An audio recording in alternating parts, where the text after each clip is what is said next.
Show me your friends, and I'll show you a future. That your friends are a direct correlation of where you're at in your life, but more importantly, of where you're going. From being from Kansas City, there was a donut store that I grew up in Kansas City called Lamar's Donuts. And it was a converted 1930 gas station that I used to stand in line for hours as a kid. It's how my parents rewarded me for grades. And I came to Kansas City and I approached Ray Lamar, who literally looked like a donut. If you don't move away from your hometown within 6 months after you graduate from high school, you'll never move.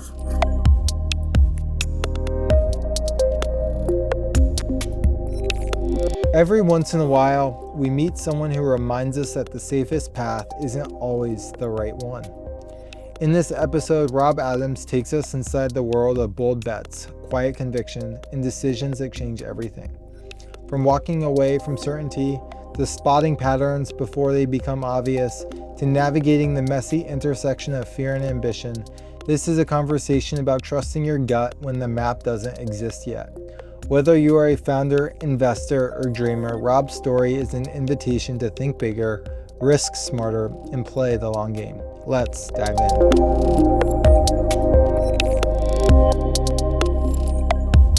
Rob, welcome to the One Away Show. Hi, Brian. Good to be here.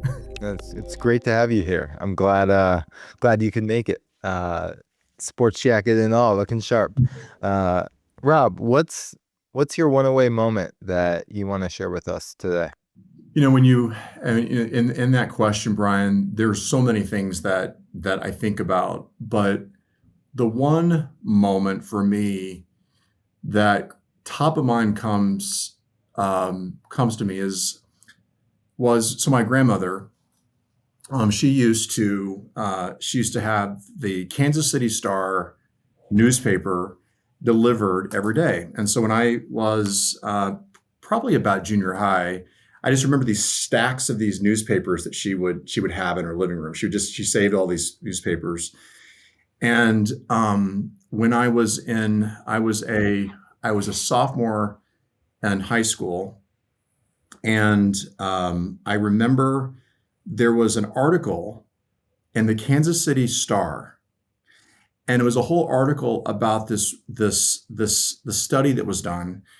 And it talked about the stat was if you don't move away from your hometown within 6 months after you graduate from high school, you'll never move. And that article, my mother actually saved for me. I still have it with me. Was a moment that I realized that I needed to leave. I needed to leave Raytown, Missouri, which is where I'm from. Okay. Sounds like these newspapers were a formative part of childhood, and seeing the stack consistently. That stat though about 6 months and you'll never leave. What do you think it was about maybe reading that struck you, that said there needs to be a bigger life for me outside of Raytown? So context wise, I feel very, very grateful that I have parents that are very, very different. I come from a lower class family, but two parents that thought very differently in life. I had a mom who, even though that she, financially was not in surplus, she was always a dreamer, and she always encouraged me to think about what the possibilities in life could look like. So being from Raytown, there was a place called the Country Club Plaza in Kansas City, and that's kind of where that was the nice part of Kansas City. It's also where there's used to be all these. I remember these massive homes, and she used to would save up. She would save up for months and take me to a nice restaurant. She would show me around, and we would drive these neighborhoods and show me these homes. And I just think, the ideal that kind of out of the Raytown snow globe, as I would call it, and seeing what the possibilities of life could be.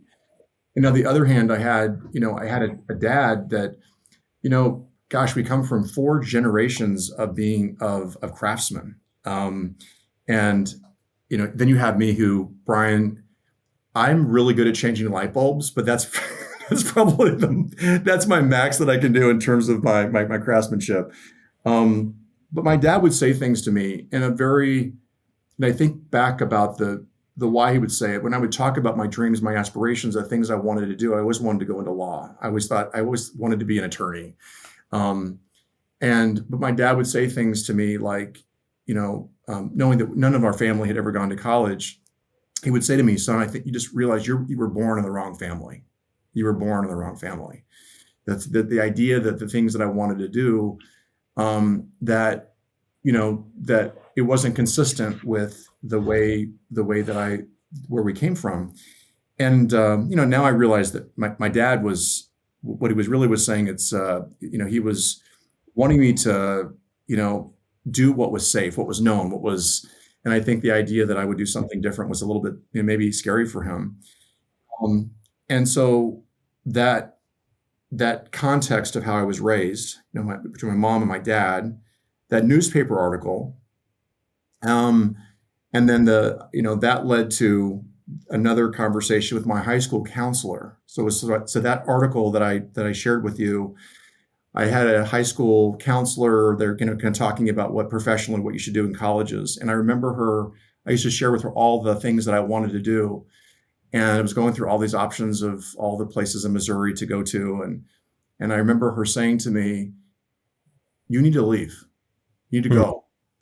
And I said, "Well, what do you mean by that?" And she said, "I think that you, Rob, I think that you're the idea that the dreams that you have, Hmm. I encourage you to not limit yourself on what the possibilities can look like." And so when I looked at where to go, I actually, when I was looking at where to go to college, I actually decided to go the furthest way. There's all these places to go, and I actually ended up in California, in San Diego. Really, the real reason it was the furthest away from Raytown that I could go to.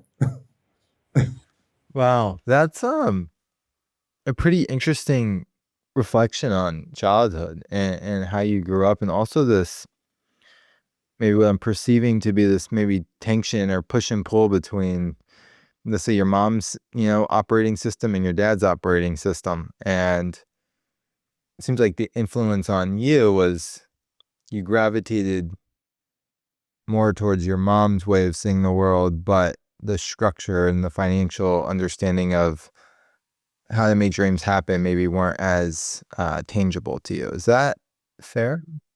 Yeah, I think I call it this perfect tension, right, between the dreamer and my mother, and my father, who, gosh, he was all about, and I say discipline in the way of, he would say things like, if you're supposed to be there if you're supposed to be somewhere at 5 o'clock, if you're there at five, you're late.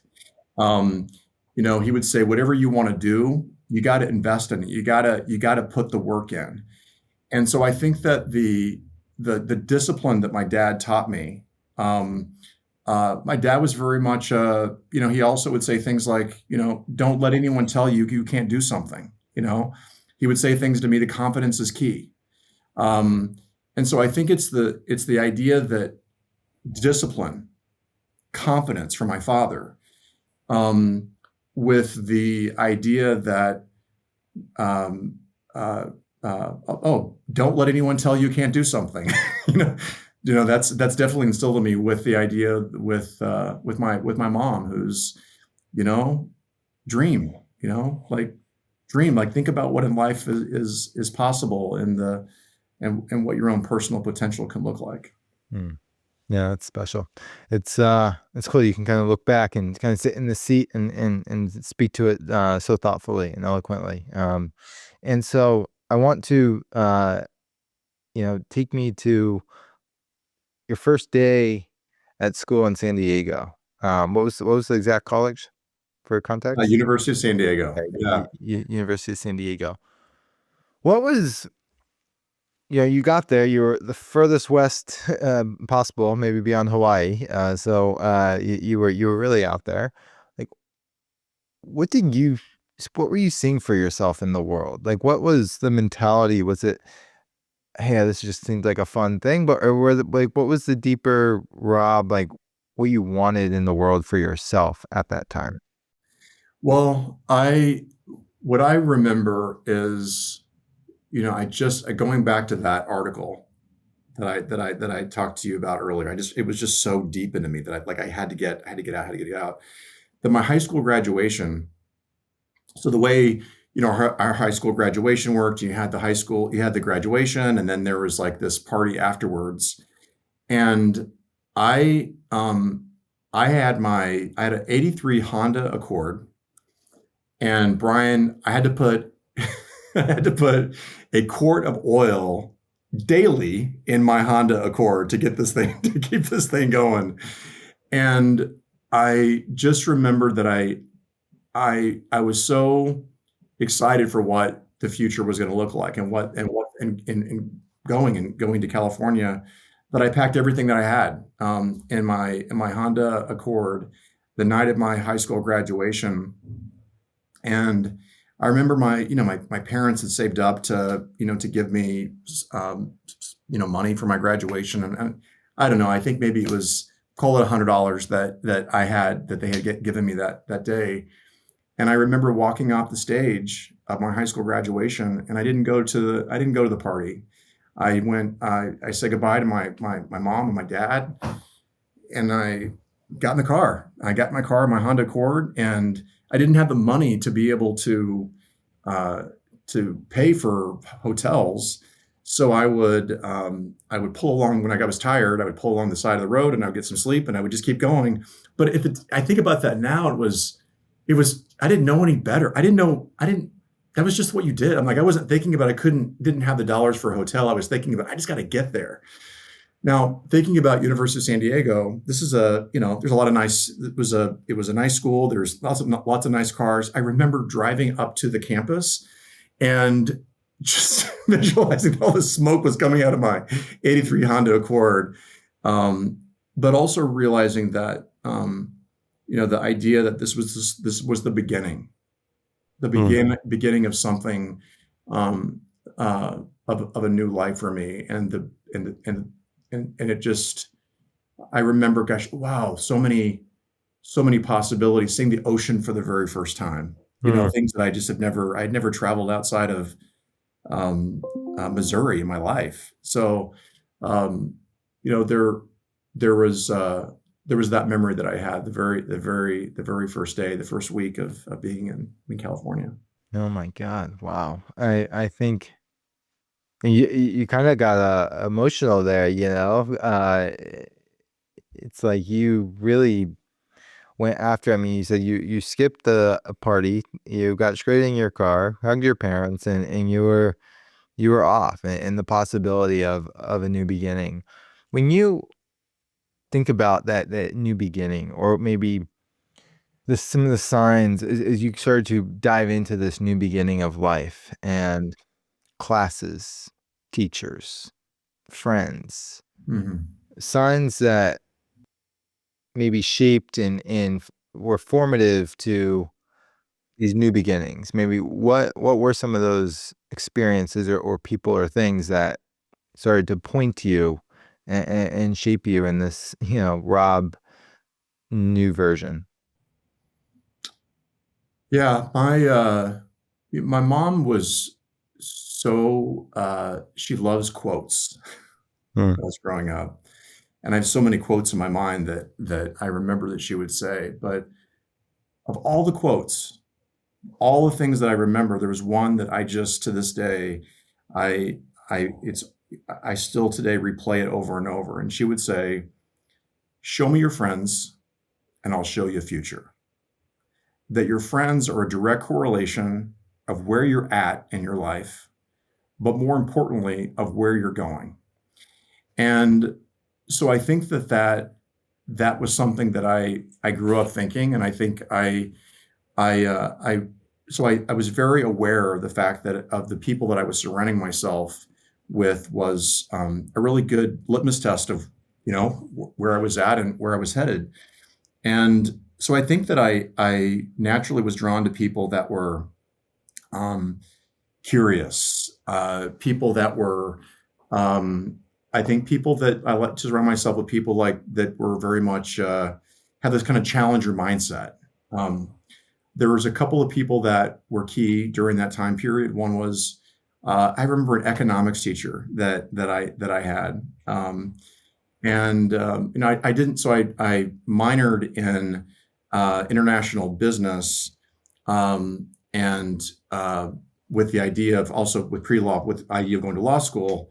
But I gone to an economics class, and I remember my economics teacher. I had done an exam, and studying didn't come easy to me, Brian. It wasn't. I was not one of those students that that you just go to a class and the content just absorbs you. But I remember economics, and I remember that it was just something that felt so good. And I remember doing this exam, and I was the first to finish. And afterwards, she said, "Hey, can you stay?" When she gave my test results, do you mind staying after class? And I said, "Yeah, sure." And she said, I want you to answer three questions for me. So she's kind of going through these questions like it's another test. And I go through. She said, "I want you to go on the whiteboard, and I want you to do it." And like I was drawing all these, supply, demand, all the, and she's, "I just wanted to make sure that, you weren't cheating. You weren't like this is truly because Rob, you have a gift of being able to, think through conceptual ideas, and I just don't think you understand the potential that you have. And I really would." I just wanted to just say to you that I see something in yourself that I don't think you see. And that was really important to me because someone like her that I looked up to so much for her to have the confidence in me. But I also remember the second part of my life. So I am here in San Diego, right, in school. I moved to Las Vegas. Then I transfer to UNLV, and that's really, Brian, I'd say that's the second part of my chapter. Okay. Yeah, No, I mean, I love getting to know, like, the Rob before all the business things take yeah, shape. yeah. It's actually pretty refreshing. I mean, you've always been refreshing, but uh, what? Okay, so before we talk about the transfer, this idea of conceptual ideas, I mean, what a moment. Your teacher said, "Hey, are you cheating?" But you prove her, "Hey, like this is fully me." Like, if you were to just, here's the question I want to ask you: if you were to extrapolate out what she saw in you back then, how has that come true? Like, how has that played out for you, career, your life, of somebody who can work through conceptual ideas? Like what has that? I think it's more about what I remember about that moment was less about the idea of conceptual idea, the her comments. It was more about what it felt like to me, and that what she was saying to me is, I see something in you that you don't see. And the way that I look at life today, when I look at life, when I think about whether it's business, whether it's people that I mentor, I'm always thinking about that. I'm always thinking, gosh, I see something. I see something in you. I see something in the business that that people don't see, and I can see that potential. And if I can identify that, the best of life is when you see something in someone that they don't see and they actually accomplish it.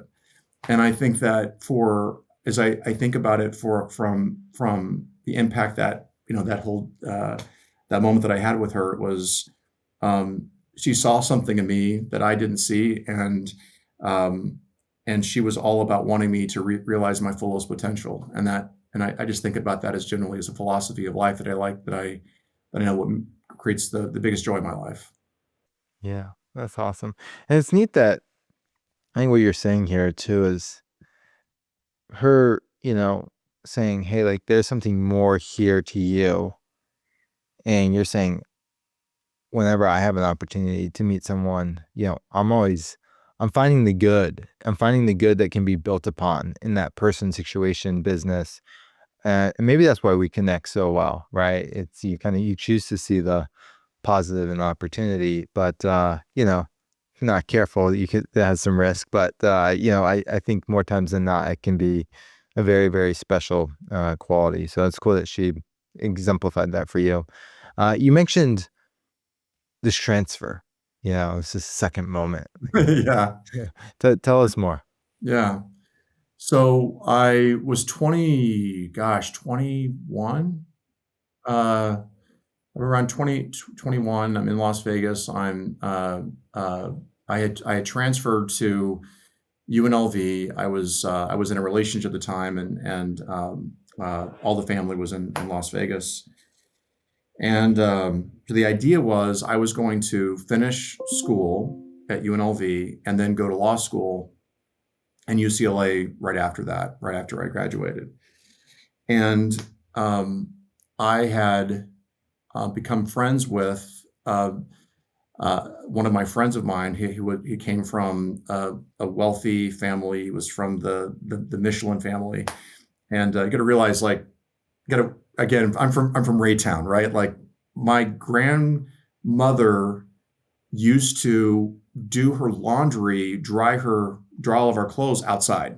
Sure. And we would have these conversations about our lives, and I would say things like, he's like, wait a minute, you're telling me that you like actually dried your clothes outside? I'm like, yeah, that's how we did it. And then he would talk about his life and the stories that he would talk about of having all the support that he would have in his house. And he was showing me pictures of their home. It was just Brian, a very different life. But I think that both of us equally respected each other's perspective.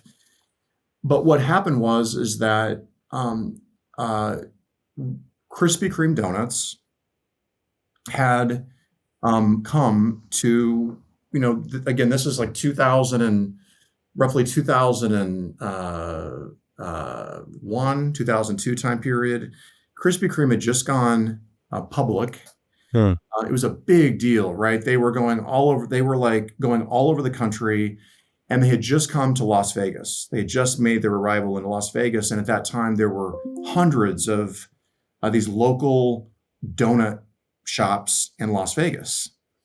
And we were having a conversation about it, and I had said, we're talking about competition was the kind of the general discussion, and I just said, I see Krispy Kreme coming in, and they're going to all these small stores they're going to close. And he said, yeah, absolutely.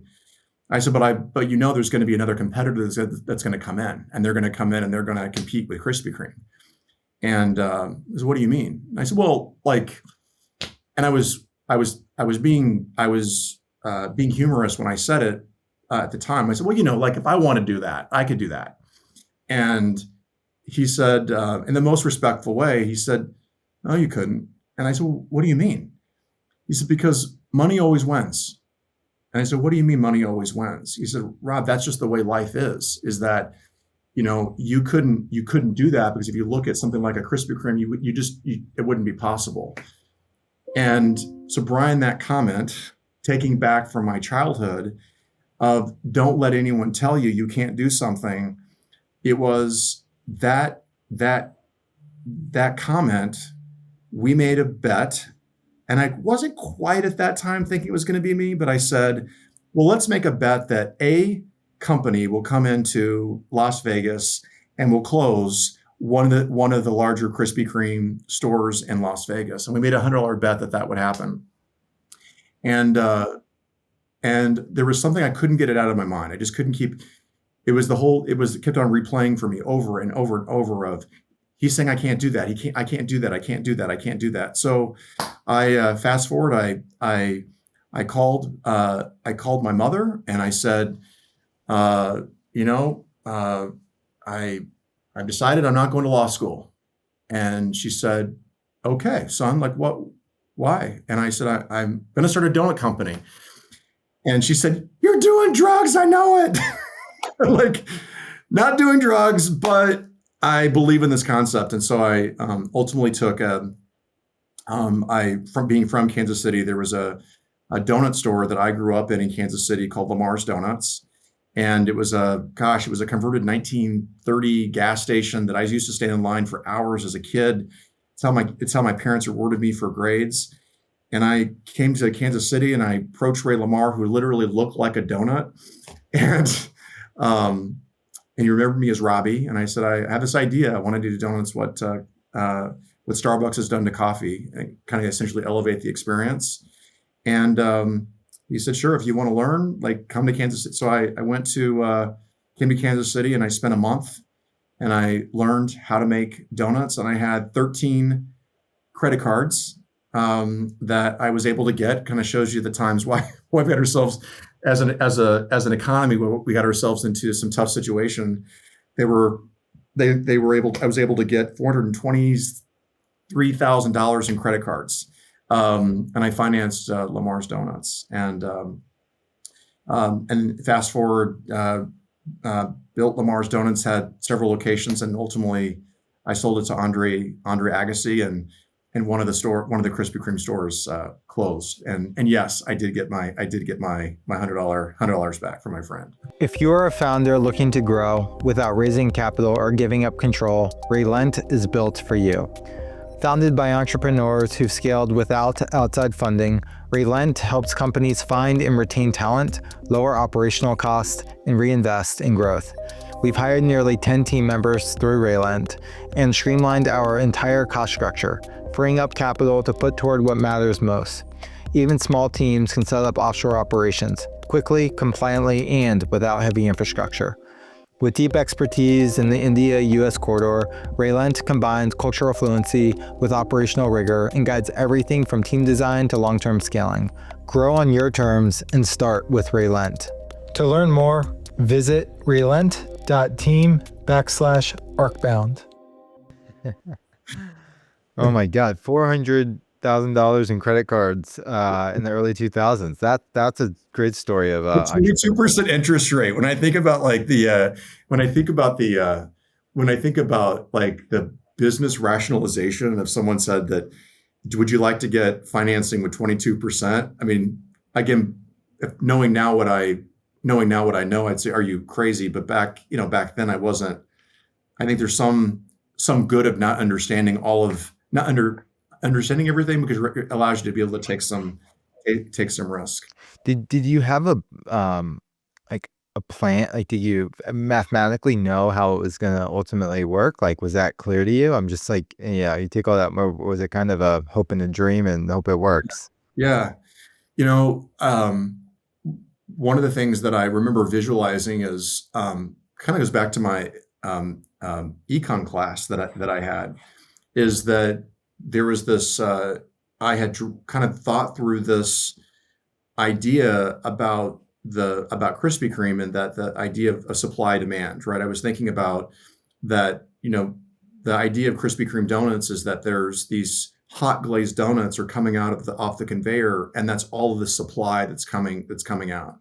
And the demand, when these stores open up, people are wrapped around the building for all of these donuts. And so the demand was huge. But then what I saw happening is that as that conveyor belt kept on going, demand started to lower a little bit. So you've got to figure out where you're going to go. So you've got to go to gas stations and grocery stores. And so that same consumer that had that hot glazed donut, they have a different experience, and ultimately demand starts to drop. And so I thought, gosh, long term, that's that idea of the supply demands. So if I can control the supply, and I can have the very best donuts, charge a premium for it, and also have, and I'll at the same time increasing my demand, then the conceptual idea, that was the overall conceptual idea of how my business model would be different from Krispy Kreme. Hmm. But but I think the thing that I learned from that time period was the power of PR. Hmm. Um, um, Talking about another person that was instrumental in my life. So I remember I've got, I think I had, oh, Brian, I had so much money for PR. I think I had $3,000. I think that was like of the what I had from, I was able to get from credit cards at that point. And when I first opened the store, you know, when I did the modeling, I needed to make 12 grand a month, right? Because I'd taken over it was a Boston market at the time. They were it was an old Boston market, and I needed to make 12,000 a month, which is a lot. And the first week I did, I think I did $120. I think the first week. It may have been. It wasn't a two. There was a one in the number. I remember that. And the next week we crushed it. We were at 230. I remember 230. Not realizing not going well. And I remember my friend came in and said, "Gosh, this person I had the bet with said, Rob, like, you should be so proud of yourself. The fact that you tried this, the fact that it didn't work out, you should be so proud of it." I remember like, gosh, no way. Like, I'm not, no, I'm not, I've got to figure this out. And what I realized is that I was being out marketed. I had a better product. I had a better location and I had better service. And so I researched and I found this name. Her name was Solveig. I remember her name, Solveig, and she was with a PR firm called The Firm in Las Vegas. And I approached her, and she did all of the PR for for Steve Wynn. And I was in her office, and here I think that I'm going to be giving her all this business, thinking I've got all these resources. And I tell her about this idea that I've got, and she says, "How much money do you have? What's your budget?" And I said, "Well, it's about 1,500, but if you kill it, probably bump it up to 3,000." I remember that she left the room. She left the room. She came back and she said, here's the situation. You can't afford me, but I'm taking a bet on you. And I'm going to represent you, but all I ask in return is that you pay it forward at some point." And she took me on, and the story was created in Las Vegas. And it was really that next day that business changed for me. We had lines wrapped around the building because people wanted to connect to not the product; they wanted to connect to the story. Holy crap. That's incredible. Yeah, it was. I remember I remember waking up on a Sunday morning, and it was the Las Vegas uh, Journal, and my picture on the business section was in color. I was in color with all of our donuts in the background, and it was the whole headline was um, um, a Las Vegas student decides to not go to law school because he wants to bring his hometown donuts from Kansas City to Las Vegas. And I had all these people that were coming to the store because they wanted to support me. They believed they believed in what I was doing. And then um, so yeah, it was less about the donut at the time coming. It was more like I want to be able to support this kid, this kid from, that's from Kansas City, from Raytown, Missouri. And then ultimately, I think that was kind of like that was the tipping point, as they say, of when business changed for me. That's amazing. And just, it's truly special. And just for context, that from the time the idea happened to the first store that opened to then the wraparound and the lines, like, give me like a timeline. from the from the from when we opened the store to I mean, context wise, I only had, again, this is again like you think about business concepts of, I had a month and a half of working capital to be able to make this work. Like the time though you sat with your friend though and at Krispy Kreme or talked to him about the idea to going back to Kansas City to then opening the store timeline. Yeah. So by the time we had the conversation, I had made the decision to go to talk about Lamar's Donuts and me being Lamar's Donuts. It was probably within a couple of weeks, 2 or 3 weeks, right? Of just like marrying on it and thinking about it, and just it just kept on replaying in my head. You can't. He's saying you can't do it. You can't do it. Then I'm realizing, oh, it's Lamar's Donuts. Then a month after that, traveling back to Kansas City, where I met with Ray and Shannon Lamar, who were the founders of Lamar's Donuts. And then probably, gosh, a couple months after that, uh, uh, thinking about how I'm gonna finance this and applying for lots of credit cards. There's a lot of applications of credit cards, getting the quote unquote the financing, and then a month after that, going to donut school, as I call it. And the first store was opened. I would say about 6 months, probably, 6 months to 8 months from that conversation that I had with my friend at the time. You were hustling.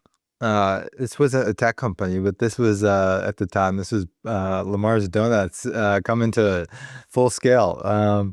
Wow, what is? I mean, that's incredible, Rob. I mean, you mentioned. I mean, I know we chatted about this before, but you mentioned like having to eventually sell, and seems like a good buyer. But tell us a bit more about that story, if you are okay to share. Yeah, I mean, so my very first customer was Andre Agassi, and he lived across the street from our store that we had in Summerlin. And him and his wife at the time, Steffi Graff, used to come in the store often. And at the time, I uh, I at the time I was looking for an opportunity to sell for an investor. He came in and I had talked to him about it and told him about the thought I had, and he said, "Can you meet me in my office next Wednesday?" And the following Wednesday is when I was with him and his investor, and they acquired Lamar's Donuts that week, that Friday. Oh, I mean, I love the depth of the conversations that we always have. I mean, this has been another one going behind the scenes. I know, Rob, we haven't touched on really anything you're doing in the world today, and we only have a few minutes left here. Um, for those that don't know you, I mean, I'd love for you just to give us a small glimpse into the life of, Rob Adams today, what you're doing with Bishop McCann. Just a little bit more about that. We can always do a round two.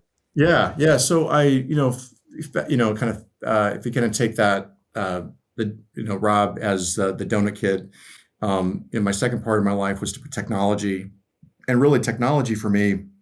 When I got out of donuts, I actually had a hard time finding a job Hmm. because people had thought of me as the donut kid, and they couldn't understand what that skill was transferable. And I had someone who took a risk on me and got me into technology and said, "You don't need to know about technology, you need to know about business."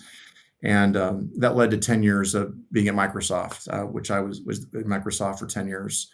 And then fast forward into my current, what I've been now for almost 10 years now with Bishop McCann and the event side is is I'm here because I saw the potential, and I saw the potential in our industry of, like, there's a stat that our industry is 5 to 7 years behind around innovation, and that really got me excited.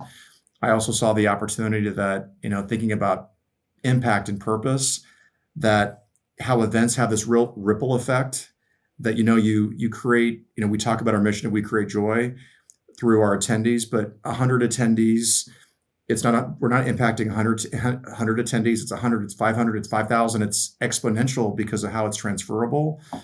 And that got me excited. I think that the, if I were to tell you, kind of since in my career in the event side, I know that you're always curious about, transformative moments. I think that it would be for me, it was when we went through COVID as a, gosh, also you're going to find with me, there's something about that time period to this day. I can't tell you how many years it was. I think it was 3.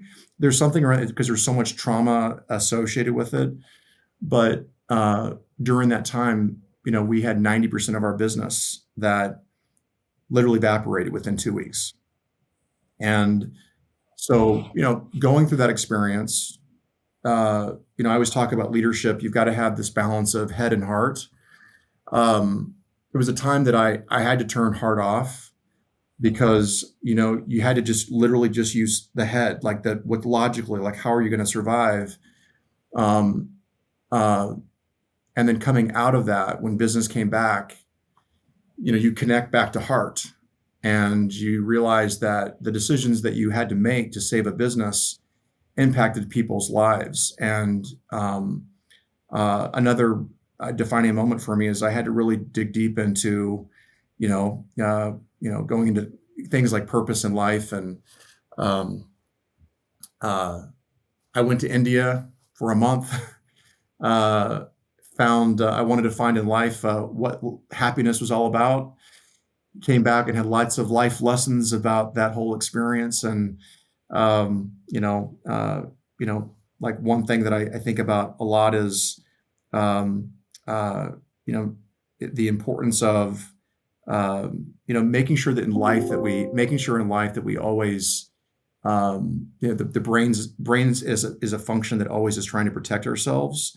So the brain's always trying to think about the negative, the worst case scenario, and not to what creates human suffering is that we don't focus on the positive, we focus on the negative. And so I just remember coming back from that whole experience thinking, gosh, where do we go wrong in life, Brian, that we spend our lives focusing on education, and then we grow up and then we learn things like, you need to start working out and eating better, but we miss so much out on the most powerful part of ourself, and that's the mind. And I thought, gosh, I want to spend so much more time working on mental health, and so that's something that I'm very focused on with our company, myself and the company in our industry. Tell us where to find you. We need to get you to your call. Where can people reach out, find you, and leave us with final words? You can find me on LinkedIn. Rob Adams. If you search in Rob Adams and Bishop McCann, I'm there. Great. Awesome. Rob, this is a joy, as it always is. I hope you have a great rest of the day, and we'll be in touch. Thank you.